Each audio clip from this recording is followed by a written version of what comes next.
encontra para comprar? Muito difícil. Muito difícil. Mas é difícil de estragar também o micro dessa placa, é difícil.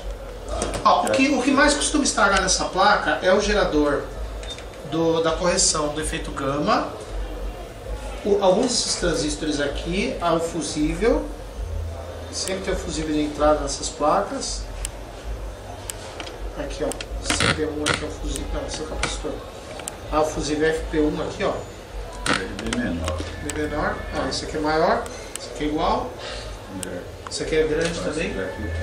Também. Na verdade, não é. É parecido, né? É carro, módulos automotivos. Né? Certo. Quer dizer, os componentes são iguais. Sim. Inclusive e às vezes LCD... chega a queimar, é difícil, mas chega a queimar isso aí, desprograma a memória, esse tipo de coisa. Não acha também. É difícil de achar, Difícil né? de achar, né? É que geralmente os displays Geralmente de os caras carro usam de um para outro, né? Velho, placas velhas, os caras vão tirando os componentes e guardando.